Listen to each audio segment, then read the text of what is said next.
everyone, so today we are going to be reviewing Fantastic Beasts and the Secrets of Dumbledore. Now, look, straight off the bat, this is the best Fantastic Beasts film they've done. I personally really like the last two. I really like Crimes of Grindelwald, and I really like the first one. But number 3. So this is very much a Dumbledore-centered film.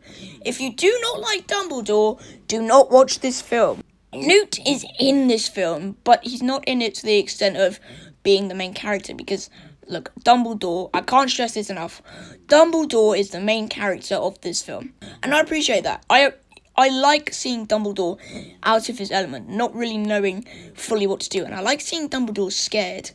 And I like seeing him remorse and worry. Dumbledore worries that they won't be able to defeat Grindelwald. And he's saddened by the fact that he has to defeat the only man he loved. And the man that he thought he was going to rule the world with. And that makes Dumbledore a very interesting character. And so this makes Dumbledore just a much better character in general. We do get some new beasts, but we don't get, like, a lot of new beasts. We get some, and look, I really love them, you know? But the beast, the deer beast, that looks like a deer, I can't remember its name, which is really frustrating me now. But that beast played an integral role, and a beast should play an integral role in a film called Fantastic Beasts, because, you know, you can't have Fantastic Beasts in the title and then have no Fantastic Beasts.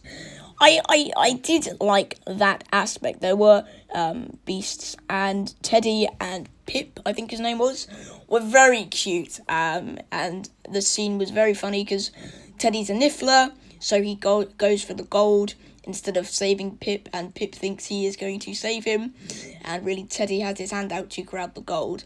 That was very cute, and they are very cute. The one who just gets a load of, you know, more love from me, Jacob. Jacob in all of these films is great. He's look, I love Jacob. Jacob is amazing in this film. That's all I gotta say. He gets his own wand, and he's so grateful, and he's so lovely, and he's very innocent as well, because he doesn't know what's happening in the wizarding world. So he doesn't know how they do things, and so he's very innocent in that way. And I liked Queenie. She was alright, you know. Like, Queenie was fine. She got kind of a redemption. It didn't really satisfy me a lot, but she was fine, she was okay, she served her purpose. Like, what even was her purpose? Reading minds?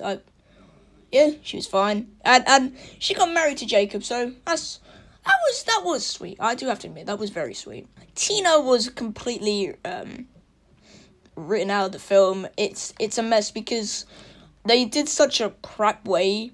It was so crap how they wrote her out. She said, oh, she's busy at the ministry. And my guess is the actress couldn't, you know, she had scheduling conflicts. But to just say, oh yeah, she's busy at the ministry, that's kind of a cop-out. It was lazy writing, in my opinion. But hey ho, you know, that's what we got. And she does turn up at the end, but I'm like, bro, you're too late, you know. Why are you here? Credence. Now, this Dumbledore thing, I didn't post my predictions because I didn't really know what to predict. But Credence actually was a Dumbledore. Now, I thought Grindelwald was lying, and obviously he couldn't be a brother. That'd just be stupid. But he's Aberforth's son. So I don't know how to feel about this, because I don't think it was established that, you know, Aberforth had a son in the books. But that's, you know, messy writing, I guess. And look, they never stick to the canon with these Fantastic Beasts films. McGonagall shouldn't even be alive, and I already have a massive problem with that. Don't even get me started on that. But I just kind of thought, oh, that's cool, and it was a good way of explaining it. And Aberforth has a son. I was happy with that. You know, I went, well, at least we have some answers. And yeah, that's all I got. It was very, like, anticlimactic. It was all kind of like, oh, okay, he's Aberforth's son. Okay, cool. Well, we're done with that now. Whereas when the cliffhanger came at the end of 2018, I was like, oh, wow, wow, I can't wait to see how they pick this back up. But it was cool. He is a Dumbledore. He's Aurelius Dumbledore. Not Credence, but Aurelius. So then we get like Bunty. She serves her purpose at the end of the film, but I don't know why she's kind of here either. Dumbledore as well. I mean, like, I just gloat about Dumbledore because he was great. He was the standout. Jude Law was fantastic. And Dumbledore, like, it's Dumbledore's movie. Or it's the Dumbledore's movie. You know, Aberforth's movie and, you know, Aurelius, or Credence or whatever. It's really confusing when they change a character's name in the third film into the series. But it's all good. It's all there. And I think it did what it needed to do. It turned the franchise around, definitely. For some people, I liked it before. And it definitely made people, reassured. This franchise is going to be okay. It's going to be okay. Number 4 will be coming, like it has to be, you know. But I like that they didn't leave as big of a cliffhanger this time. And they kind of wrapped things up in case Warner Brothers pulled the plug and said, no, we're not doing a 4th or a 5th film. Because remember, this is supposed to be like a 5-film series. But we have to get to the big thing. Grindelwald.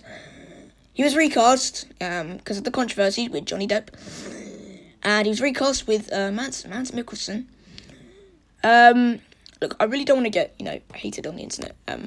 But I wish Johnny Depp was still Grindelwald. Not because I'm stubborn, and not because, justice for Depp. But I liked him more as Grindelwald, and Mads for me, this was my introduction to Mads Mikkelsen. I don't actually, because I'm young. I don't really know his acting capability, and this is kind of the first big film that I was introduced to Mads, and he didn't really do it for me. He only had kind of one emotion all the time. He kind of just played it very stone face. He wasn't menacing to me, whereas Grindelwald in Crimes of Grindelwald, he was very menacing to me, and I was like, oh my god, if I met this guy in Dark Alley, I would be scared. With Mads Mikkelsen as Grindelwald, I don't really get that. And it kind of frustrates me, because I was really counting on Mads Mikkelsen to make it amazing, and in some parts he is really good, but in other parts it's just like, apparently when he removed the memory of Lita from her brother, I mean, he just kind of played it very stale. So hopefully you won't mind me taking the memory of his sister away. But I feel like if Johnny Depp played it, there would have been more emotion, more tone in voice, more facial expressions. But that's just my personal opinion. And a lot of the story is fumbled up because Dumbledore and Grindelwald aren't supposed to meet at this point in time. It's supposed to be a few years later when they have their duel in, I think, part 5, film 5. So they shouldn't be meeting each other in Secrets of Dumbledore. And they I don't think they should have broken the blood pact either. So it's all a bit of a mess, which is really sad because, look, I really like Secrets of Dumbledore, except for its continuity errors. So then they're dueling, somehow, I don't even know. But the duels in this film were fantastic. And, I mean, when he's dueling Credence, when Dumbledore's dueling Credence, doing a bit of dueling with Grindelwald, that's where the film shines. It's action. And when Credence is trying to kill Newt, when he tries to rescue the baby deer, because obviously Grindelwald wants to manipulate that deer to bow to him, so he becomes like the wizard president. I don't know. And so, yeah, this film is good. Favourite Fantastic Beasts film, definitely. It is the best Fantastic Beasts film, definitely. There are a few minor nitpicks, mainly the continuity. But all in all, I would definitely recommend going to see this film. Go see it in theatres. It really is a theatre movie. Eddie Redmayne was fantastic. The actor who plays Jacob was definitely a standout. Jude Law was a standout. Credence or Aurelius, I don't really care for. And obviously, there's a lot of controversy with Ezra Miller as well. I feel like this film's kind of a curse. Like, if you're going to be in this film, you're going to get controversy. So, we'll see. But I would recommend this film definitely to Potterheads like myself. And, yeah, Look, I know I'm nitpicking, but I did enjoy it. I really, really enjoyed it. I really got into it, and by the end, I was like, wow, I want more. I want more, and I can't wait for number 4 if they do a number 4, which they probably will. But in case they don't, I'm really happy with where they left this franchise. So yeah, let me know what you guys think of the film down in the comments below. You can post spoilers as well. This is a spoiler review, so just bear that in mind. So yeah, until next time, my friends, I shall see you later. Bye-bye.